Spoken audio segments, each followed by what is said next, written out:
A paz do Senhor, meus irmãos, minhas irmãs, sejam muito bem-vindos ao nosso canal. É tempo de ensinar EBD, um canal exclusivo para os amantes da escola bíblica dominical. Você aí do outro lado já me conhece, eu sou Adriano Recobelo, sou presbítero da Assembleia de Deus aqui da Cidade Franca, no interior de São Paulo. Também sou professor da Escola Bíblica Dominical. Ministro aulas também no CAPED, que é o Centro de Aperfeiçoamento Pedagógico da Escola Dominical. E hoje estudaremos a lição de número 11. Ela tem como título A Humilhação de Amã e a Honra de Mardoqueu. Então trataremos sobre dois pontos importantes: humilhação e o outro termo é honra. Então, antes de nós iniciarmos o nosso vídeo, gostaria de pedir a vocês que deixassem aquele like do céu, aquele like abençoado, que ajuda a crescer demais o nosso canal. Também não deixe de comentar. Diga aí de que cidade que você é, deixa aí um comentário concernente à revista, concernente à lição, concernente a algo que eu deixei de abordar por causa do tempo. Os irmãos sabem muito bem disso, o tempo nosso aqui é escasso, é valioso, né? Então acrescente aí nos comentários, vai ser muito importante te ouvir, tá bom? E também compartilhe os nossos vídeos, porque isso ajuda demais outras pessoas a conhecer o nosso trabalho, tá bom? Então vamos lá. O nosso textuário vai dizer: e Amã tomou a veste e o cavalo. Ou seja, nós temos aqui dois elementos principais. Primeiro, a veste, e segundo, o cavalo. Não é qualquer cavalo, não é qualquer veste. São vestes reais e animais reais usados pelo próprio rei. O que Amã fez com isso? Ele vestiu a Mardoqueu e levou a cavalo pelas ruas de Suzã. O terceiro ponto é que após ele fazer isso, ele vai fazer uma terceira coisa, é apregoar diante dele, ou seja, adiante dele, a seguinte frase: assim se fará o homem de cuja honra o rei se agrada. Então aqui podemos resumir, porque nós iremos abordar a lição, de que antes da queda vem ou veio a humilhação de Amã. A verdade prática: Deus abate e exalta a quem Ele quer. Então eu estou falando de desejo, estou falando de vontade permissiva de Deus em abater e exaltar. Aí ele coloca as duas condições muito importantes. Já que Deus tem esse poder de abater, ele também tem o poder de exaltar. E qual é o nosso comportamento mediante a humilhação e mediante a exaltação? É óbvio que o autor não está levando o ato de humilhação concernente à figura de Amã, porque aqui ele está falando para nós.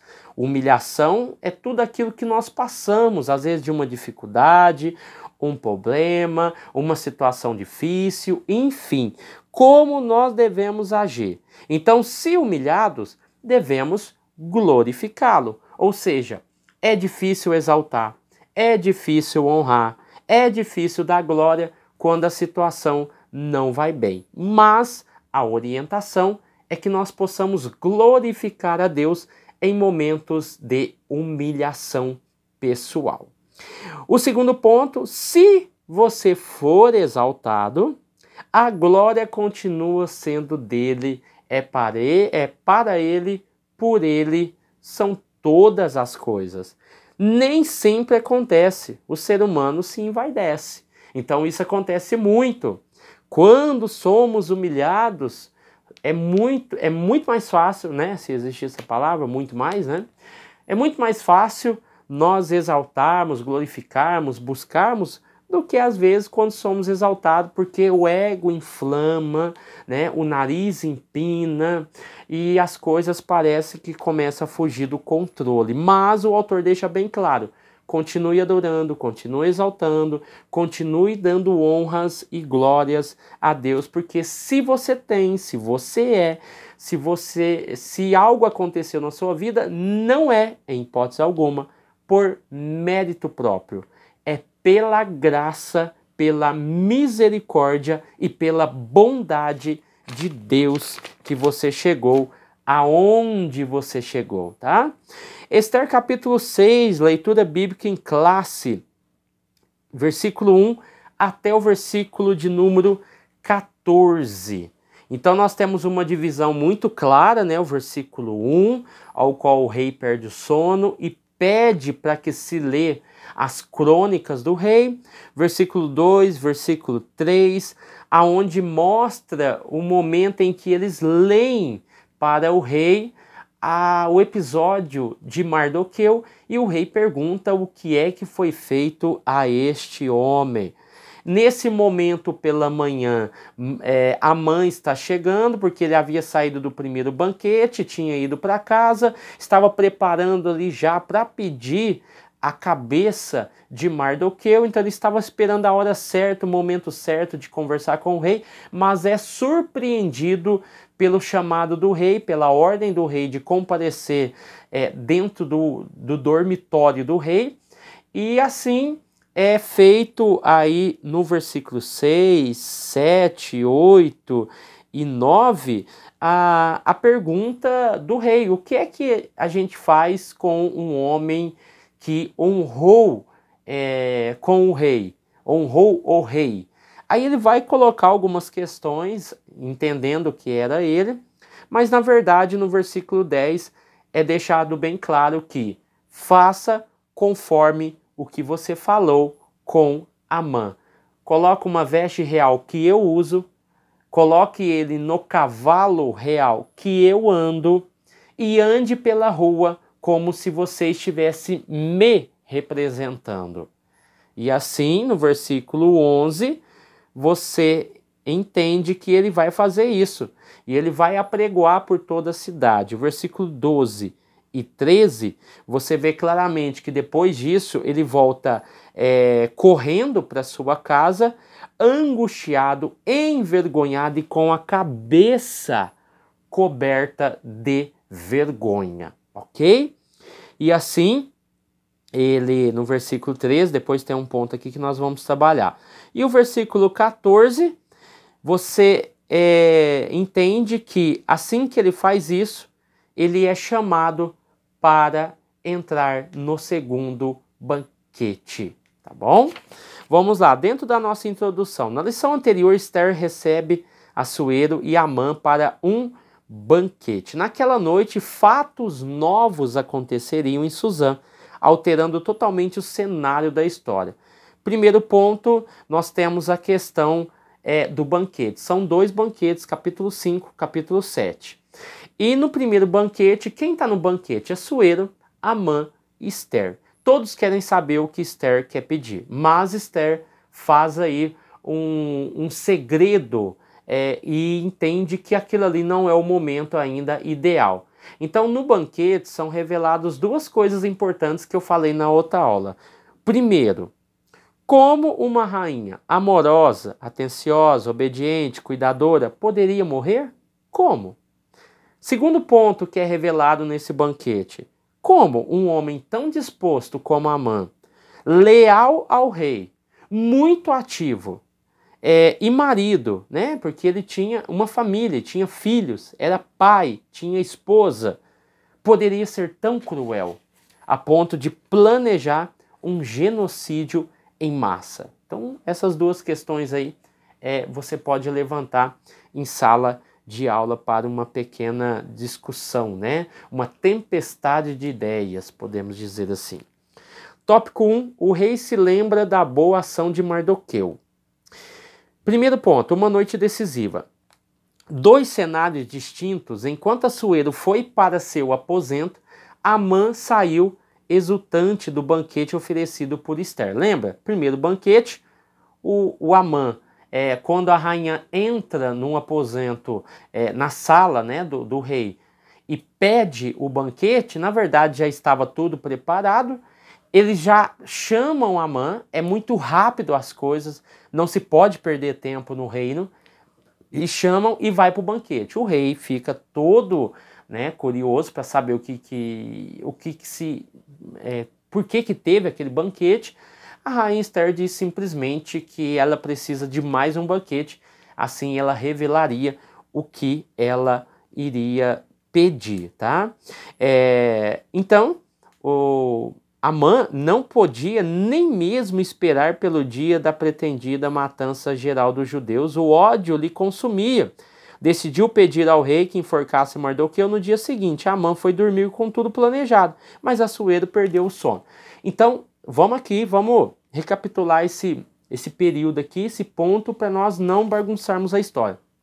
Então, eu tenho um banquete, Amã vai sair desse primeiro banquete, e quando ele está saindo na porta que dá aí a entrada para o palácio, ele vê Mardoqueu. Mardoqueu não se inclina, Mardoqueu não se ajoelha, Mardoqueu não faz nenhum sinal de respeito, admiração concernente a Amã. Ele fica super furioso, mas ele segura aquela ira e aquela raiva e vai embora para casa. Então ele chega em casa, aí ele chama os amigos, chama a esposa, que chama Zeres, e começa a falar, olha, eu ganhei várias promoções, eu tenho dinheiro, eu tenho muitos filhos, somente eu fui chamado pela rainha para participar do banquete, e ele começa a expor, não, mas porque eu sou o vizir do reino, ninguém chegou nessa posição, e ele começa a se exaltar. E é nesse ponto que ele diz, mas tem um porém, tudo isso que eu conquistei, tem algo que me incomoda. O que é que me incomoda? Tem um judeu, Mardoqueu, que não se encurva, ou seja, tudo que ele ganhava, tudo que ele conquistou, parecia não ter valor mediante aquilo que Mardoqueu fazia com ele. Ele poderia ter ignorado, ele poderia ter deixado de lado. Ele já tinha todo mundo aos seus pés, ele era o segundo homem mais poderoso da Pérsia. Mas um simples judeu desestabilizou Amã e fez criar dentro dele um elemento maldoso ou um homem cruel que começou a aflorar naquele momento, tá? Então é nesse momento que a esposa e os amigos dão a ideia para ele de construir uma forca de 20 metros. Preste bem atenção nisso. Uma forca de 20 metros, meus irmãos, é um prédio de 6 andares. Então você pare e analise e reflita. Ele queria que todos, num raio de determinado quilômetro, né, pudesse ver aquela forca, pudesse ver alguém pendurado, pudesse ver que ele tinha poder para fazer aquilo. Ou seja, naquele mesmo instante, ele manda construir a forca para Mordecai. E a ideia, a intenção, diz o texto, era chegar pela manhã no outro dia, esperar a oportunidade do rei chamar ele, para ele entrar na presença do rei e pedir a cabeça de Mordecai. Só que ele é surpreendido, porque o rei havia perdido o sono naquela noite, e pela manhã, dá a entender que é pela manhã, o rei, ainda sem dormir direito, pede para ler as crônicas, encontra ali o personagem Mardoqueu e ele pergunta, quem é que está no pátio? Os eunucos dizem, é Amã. Ele fala, chame-la aqui. E assim sucede a história. Então, é nesse contexto que nós estamos aqui inseridos, né? Então, um momento de alegria que ele sai é substituído rapidamente pela fúria quando ele vê Amã, tá? Então, aqui dentro desse contexto, o versículo de número 13, né, que eu acabei de citar, capítulo 5, versículo 13, mas tudo isso não vale nada enquanto eu ver o judeu na porta do palácio. Assim estava a ira de Amã. Forca ou honra? Enquanto Mardoqueu dormia, duas pessoas planejavam seu futuro. Primeiro, Amã. Segundo, Assuero. Tá? Lembrando que já foi lançado sorte. Do momento que ele lançou sorte até dia 13 de março, que seria no ano seguinte, daí em média aí de 10 a 11 meses. Então a sorte já estava lançada. Só que ele queria matar Mardoqueu antes do tempo, ele não queria esperar. E aqui você vai ver o autor falando sobre os relacionamentos interpessoais e eles devem ser pautados no temor de Deus. Aí ele cita a questão do individualismo e da autossuficiência. Tanto a questão da autossuficiência quanto o individualismo nós vemos na figura e no personagem de Amã. Então, o que se define como relacionamento interpessoal, para nós entendermos aqui e aplicarmos?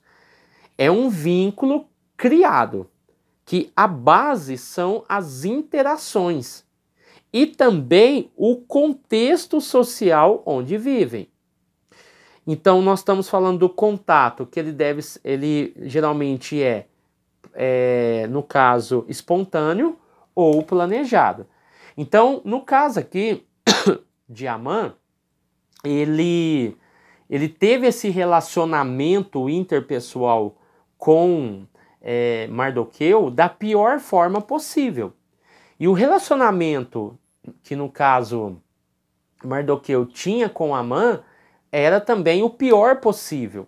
Era um cenário que envolvia uma história do passado que teve aí uma situação presente. No caso, nós temos Amã, que é descendente dos Agagitas, né, que é os Amalequitas, de Agag, né, os descendentes de Agag, e nós temos aí Mardoqueu, que é descendente de Benjamim. Aí você pega a origem de Saul. Saul teve a oportunidade de acabar com a vida de Agag, não acabou, ele tinha a supremacia, era o rei, não fez isso. Agora, os papéis inverteram. Agora não é Mardoqueu que está no poder. Desculpa, irmão. Não é Mardoqueu que está no poder. Quem está é o Agagita, né? Que no caso é Amã. E agora ele exerce o poder. Então os papéis se inverteram, tá? Então, quando nós falamos de individualismo, já que nós estamos falando de relacionamento, nós estamos falando aqui de um ato individual, um individualismo em si. E o que seria? O individualismo em si, ele exprime a afirmação de um indivíduo, né, de um grupo, e liberdade. O homem pode ser tudo, desde que tenha vontade, talento, capacidade de ação individual. Então ele se opõe de toda forma autoritária e de todo tipo de controle. Então, quando nós olhamos o individualismo dentro da visão de Mardoqueu, nós poderemos inserir dentro do contexto que ele foi individualista. Por quê? Porque ele não reconhecia a autoridade, tá, de Amã. Por outro lado, Amã, usando do individualismo, quis usar o seu poder, a sua autoridade, para matar e destruir o povo judeu. Então nós estamos falando, no caso de Amã, de um egoísmo muito grande. E também, no caso de Mardoqueu, nós estamos falando de um individualismo que leva em consideração o episódio ao qual ele não se inclina. Então é importante salientarmos o seguinte: Mardoqueu é o mesmo personagem, é a mesma pessoa que salvou a vida do rei, entregando aqueles dois homens que queriam acabar com a vida dele, mas é o mesmo homem que desobedece à lei do rei. Porque quando eles questionaram Mordecai, eles disseram assim: você não vai obedecer à ordem do rei de exaltar e se inclinar perante Amã?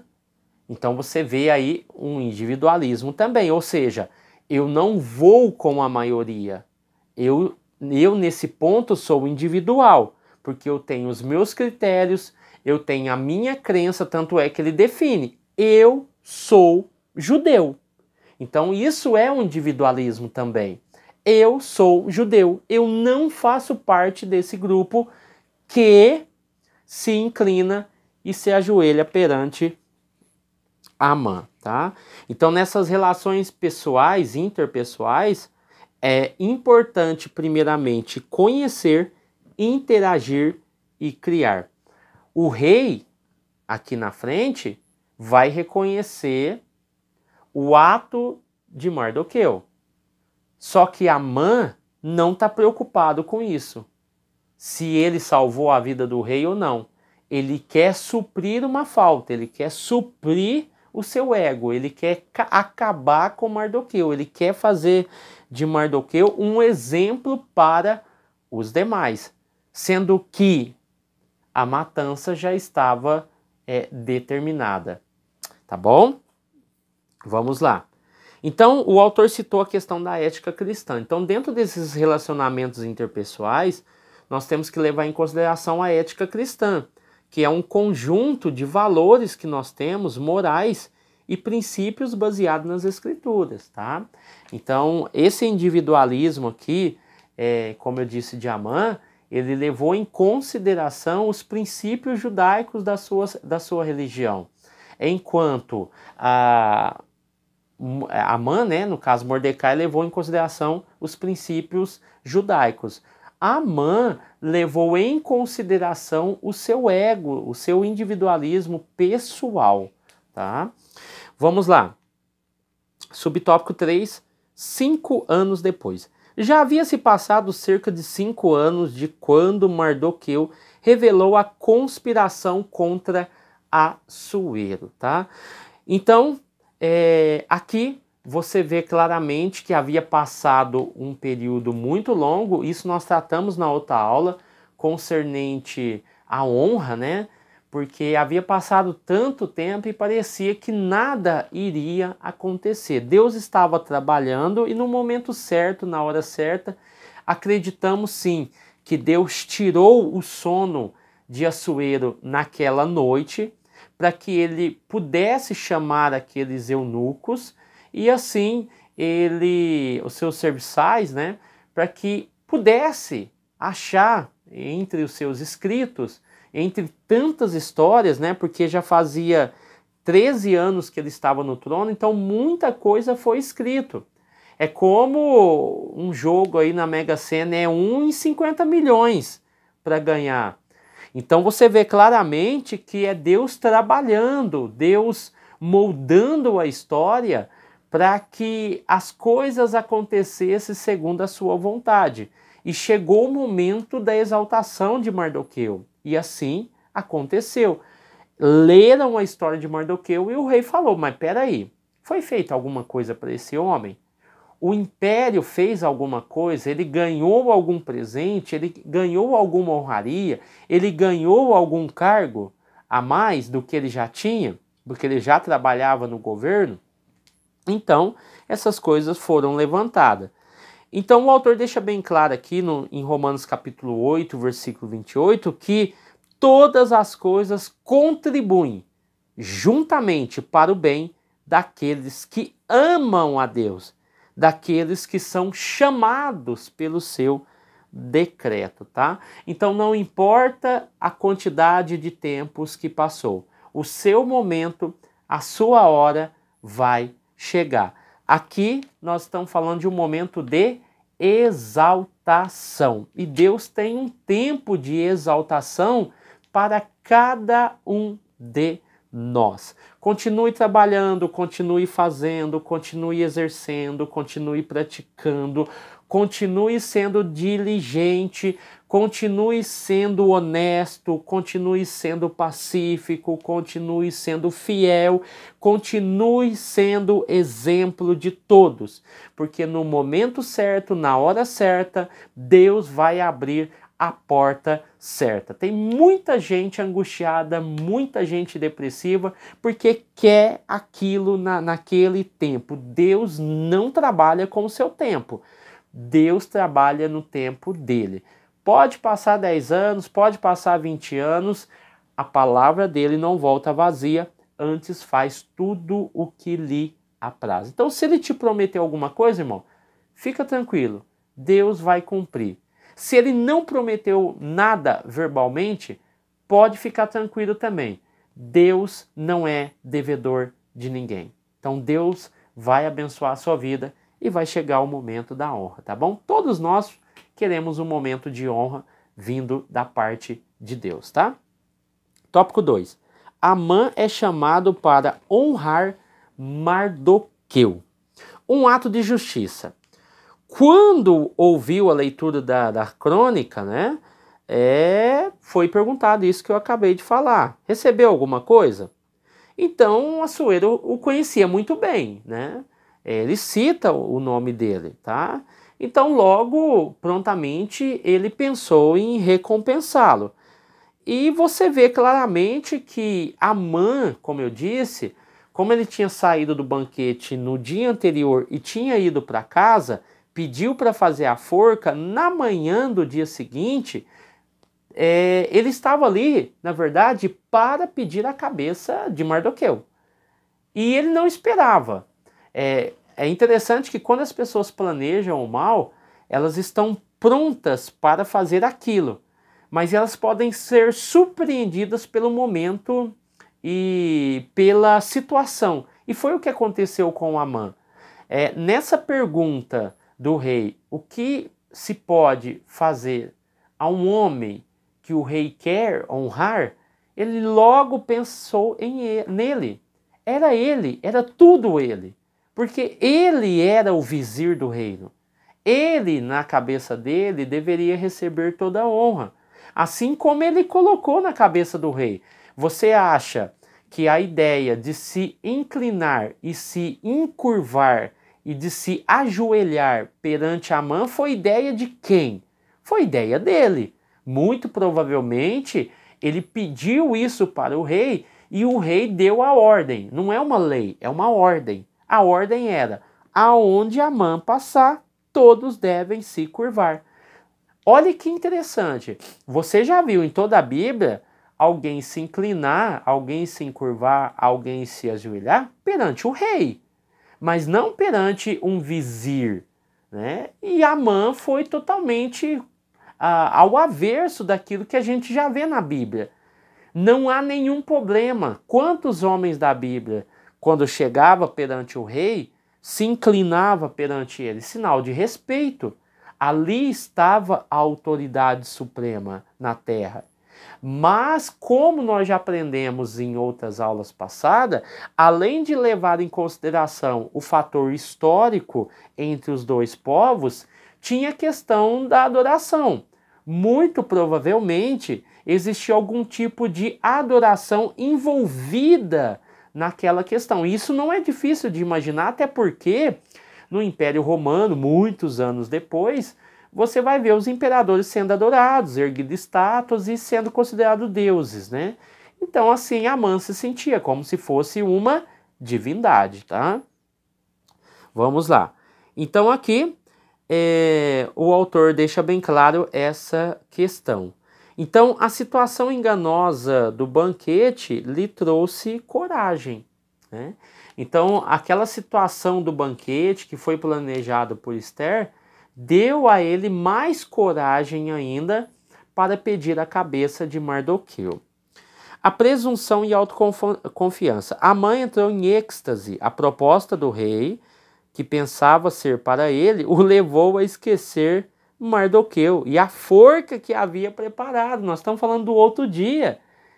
Irmãos, pensa bem. Um homem que tem 350, né, que foi falado, 350 toneladas de prata para oferecer para o rei, para que ele pudesse empreender essa batalha contra os judeus no dia 13 de março, construir uma forca de 20 metros, num abrir e fechar de olhos, era algo facílimo, né? Um homem muito rico, um homem assim, que nós não temos dimensão do que poderia ser a riqueza dele, né? Então Amã precisava de afagar o seu ego para sobreviver. Então o ego dele falava mais do que tudo aquilo que ele tinha. E o que ele tinha não supria a necessidade do seu ego. Tanto é que eu li aqui no versículo 11 do capítulo 5, dizendo o seguinte: Amã falou, aliás, versículo 13. Mas tudo isso não vale nada enquanto eu ver o judeu na porta do palácio. Então tem pessoas assim, maquinando mal. Pessoas que têm carro, pessoas que têm casa, pessoas que têm um emprego bom, mas ele não consegue ver a felicidade de alguém, ele não consegue ver a prosperidade do teu próximo, ele não consegue ver que o outro também precisa ter as oportunidades que ele teve. Então é por isso que em muitas empresas você vê pessoas pisando nas outras, você vê pessoas impedindo que as pessoas cresçam, você vê pessoas que por causa do salário que ela recebe, ela não quer que ninguém esteja no mesmo nível que ela, então na primeira oportunidade ela manda embora, porque ela não quer nenhuma concorrência perto dela. Então assim aconteceu com Amã. Amã viu em Mardoqueu um simples judeu. Se Amã era tanta coisa, por que que ele viu algo tremendo na vida de Mardoqueu, já que ele considerava e já tinha instituído o dia de guerra contra os judeus? Então, para que se preocupar com Mardoqueu, um simples funcionário do palácio, né? Então, essas coisas só acontecem devido ao ego das pessoas, né? Então eu tenho aqui, o autor ele cita a soberba e o orgulho. Na verdade, a soberba, ela tem muitos filhos, tá? Note aí, a soberba tem muitos filhos. Quais são os filhos da soberba? O orgulho, a vaidade, a vanglória, a arrogância, a prepotência, a presunção, a autossuficiência, o amor próprio, tá? E também o egocentrismo. Então aqui nós temos a soberba como tendo muitos filhos. E o que é o orgulho que o autor colocou aqui, que é muito perigoso também? É o sentimento de prazer, de grande satisfação com o próprio valor e com a própria honra. Tem muitos obreiros na nossa igreja que não gostam quando alguém prega melhor do que ele dentro da sua própria concepção. Tem obreiros, tem líderes que não querem que os outros cresçam. Você pensa que igrejas, me desculpe a franqueza, mas você entende junto comigo que uma igreja que tem um líder só, você entende junto comigo que é porque ele não quer concorrência? Ele não quer que ninguém pregue, é só ele que prega, é só ele que fala, é só ele que ensina. Igreja de um líder só. Por quê? Só ele quer ter a autoridade da palavra. Só ele quer ser o representante da palavra de Deus para aquele povo.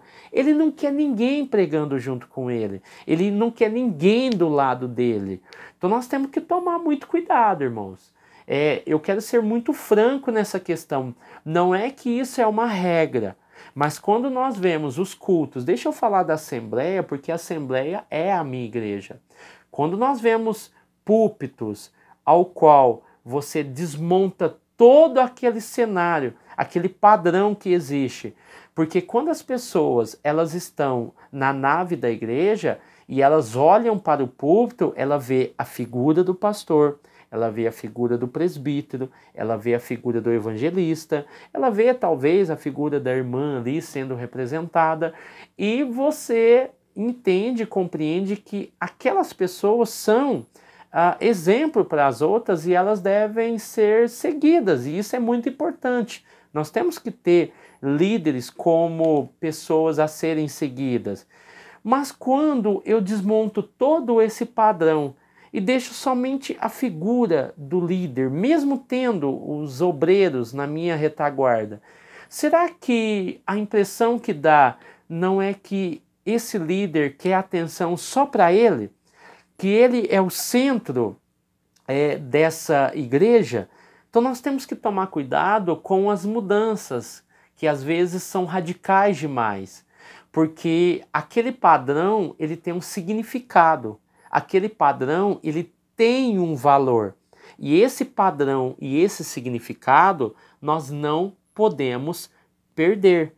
O fato, isso é só para analisar, irmãos, é só para analisar. O fato de eu pegar toda essa liderança e jogar para o lado, será que eu não estou, de certa forma, desvalorizando aquela função e aquele cargo que, em comparação com os demais, ajuda no crescimento da igreja? E você coloca todo mundo ali em termos de função, tá bom? Eu não estou falando em termos de pessoas. Em termos de pessoas, todos nós somos iguais perante Deus. Mas em termos de função, você equaliza tudo e deixa só a figura do líder, do pastor ou da pastora ali na frente da igreja. Então nós temos que fazer algumas reflexões e tomar cuidado com algumas mudanças radicais, tá bom? Isso eu estou falando a nível de assembleia. Se você é de outra denominação, que tem um outro modelo, tudo bem, meu irmão. Mas eu estou falando da assembleia, da igreja ao qual eu congrego, tá bom? Vamos lá. O devido lugar de honra. O que se fará ao homem? O que se fará ao homem de cuja honra o rei se agrada? Era a pergunta do rei. Então Amã sugeriu que pegasse o seu cavalo de uso, o mais bonito, o mais bem cuidado, o que recebia maior atenção, selasse ele, né, colocasse uma sela, pegasse a roupa que o rei usa, de exclusividade do rei, e colocasse nessa pessoa. A coroa ali, que o texto vai dizer que colocava-se uma coroa sobre o cavalo, tá? Na verdade aqui nós estamos falando de um adorno que diferenciava aquele cavalo dos demais. Ou seja, esse cavalo aqui é do rei, porque ele tem um ornamento na sua cabeça, e algumas traduções vão trazer como coroa, né? Ele tem um ornamento diferenciado. Então, esse cavalo aqui é exclusivo do rei. Então, o rei acatou imediatamente a sugestão. Amã só não imaginava que o honrado seria Mordecai, tá? A honra não se exige, se recebe com humildade. Mardoqueu voltou para a porta do rei.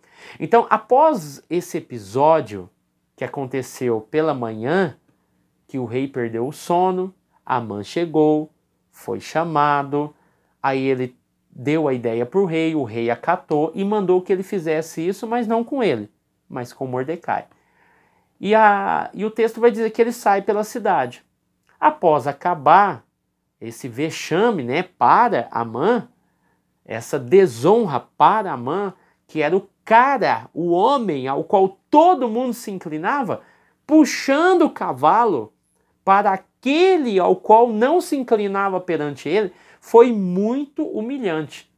Ele sai e vai para casa com o rosto coberto, né, de vergonha, e também muito triste e zangado. Então o autor deixou bem claro que a honra não se exige, se recebe com humildade. É interessante, né? A honra não se exige. Não adianta querer honra, exigir honra. A honra se conquista. É com o tempo, irmãos. É com o tempo. Nós temos que entender que a honra ela chega com o passar dos anos. Talvez você quer uma honra agora, mas precisa ser trabalhado. Então, nós temos que entender isso. Amã, ele voltou para casa humilhado. Mardoqueu voltou para a porta do rei. Então, olha que interessante a atitude de Mordecai. A atitude de Mordecai ela é estranha aos nossos olhos. Os olhos egoístas, muitas das vezes. Porque num momento como esse, você quer bater na porta do rei, quer conversar com o rei, você quer dizer para todo mundo que andou no cavalo do rei, que vestiu a veste real, que ele se agradou das suas atitudes, que você é o exemplo a ser seguido, que você é isso, você salvou a vida do rei, por isso... Não. Mordecai simplesmente desce do cavalo e volta. É estranho isso. para nós, padrões de hoje, século 21. Porque nós queremos... Irmão, se fosse hoje, o que ia acontecer com muitos de nós? Primeiro, colocar no status do Facebook, colocar no status do WhatsApp, colocar ali como status do Instagram, que é o que mais bomba. E nós iríamos fazer um textão falando sobre esse momento. Iríamos postar a melhor foto deste momento. Iríamos nos envaidecer. Aí Mordecai pega e volta para o seu momento. Por quê, irmãos? Todo mundo já tinha visto. Todo mundo já tinha entendido o que aconteceu. Então vamos lá. O tópico 3, né? A síndrome de imperador. A soberba de Amã. Quando fez sua sugestão ao rei, imaginando que a honra seria para ele, Amã revelou ter a síndrome do imperador. Por quê? As referências são claras, são muito objetivas. Roupas do rei, cavalo do rei, a coroa na cabeça do cavalo, né? E a expressão chame o mais alto funcionário. Ele já é como se ele estivesse falando dele. Chame, ó rei, aquele que tem o maior cargo no reino. Ou seja, fazendo referência a ele mesmo, a síndrome do rei. Sem correção, os filhos podem crescer como Amã, cheios de soberba e presunção, tá? Então aqui é interessante as posições, a forma como eles administravam o tempo, utilizavam o seu tempo e faziam as suas coisas, né? Mardoqueu era aquele cara, aquele homem, no capítulo 6, versículo 10, que costumava ficar sentado à porta do palácio. Era o seu hábito, era o seu costume, era a sua função, e dali ele se mantinha fiel. Amã não, sempre procurando derrubar alguém, sempre tentando fazer alguma coisa, sempre tentando buscar mais honra, e Mardoqueu sempre ali. E o momento dele chegou, a hora dele chegou. Então talvez você está na sua função, no seu cargo há um bom tempo, né? Mas o seu momento vai chegar, a sua hora vai chegar, tá? E assim Deus vai cumprir tudo que Ele tem prometido na sua vida. Um mau prenúncio. Amã chegou em casa arrasado e contou para a mulher. Isso foi antes do segundo banquete, né? O que tinha acontecido. E sabe o que aconteceu? Vamos voltar lá, o versículo 13. E contou Amã a Zeres, sua mulher, e a todos os seus amigos tudo quanto lhe tinha sucedido. Lembra que ele tinha tido uma conversa com os amigos e com Zeres, depois do primeiro banquete? Um dia antes. Né? A ideia deles era construir uma forca. Agora ele volta novamente para casa, conversa com a esposa e com amigos. E aquela que havia dado a ideia, agora o desanima. Por quê? Ela vai dizer o seguinte: então os seus sábios, né, e Zeres, seus amigos, disseram: se Mardoqueu, diante de quem já começaste a cair, é da semente dos judeus, não prevalecerá contra ele. Antes, certamente cairás perante ele. Será que Deus usou Zeres nesse momento para fazer um prenúncio para ele? Porque ela foi tão assertiva, porque antes ela falou que era para construir uma forca, era para acabar com ele, que assim ele iria feliz para o segundo banquete. Mas agora não. Agora ela está falando para ele, não é que ela é uma profetisa, mas houve um prenúncio aqui. Houve uma profecia nesse caso, de que se ele fez e ousou fazer alguma coisa contra os judeus, a sua queda já estava acontecendo. E assim acontece, porque estando eles ainda falando, né, Zeres e os amigos com ele, ele foi chamado para o segundo banquete, que aconteceu um dia depois do primeiro. e muito provavelmente mais à tarde, porque de manhã ele estava no palácio. Um dia antes ele tinha construído a forca. No dia da manhã, na manhã seguinte, ele tinha ido no palácio para pedir para o rei para enforcar Mordecai. E agora, muito provavelmente à tardezinha, ele foi chamado, convocado para estar no segundo banquete e ele foi. E é ali que começa realmente a ruína de Amã. Amém, meus irmãos? Então aqui nós encerramos essa aula com aí advertências claras, né? Concernente à lealdade, prudência de Mardoqueu e a avareza, a falta de humildade, prepotência de Amã. Que possamos tomar esse cuidado e encarar a realidade como ela é, sem querer pisar, sem querer humilhar, sem querer passar na frente, né, das pessoas, sem querer derrubar as pessoas, né? O texto bíblico é muito claro que toda ferramenta preparada contra ti, ela não prosperará.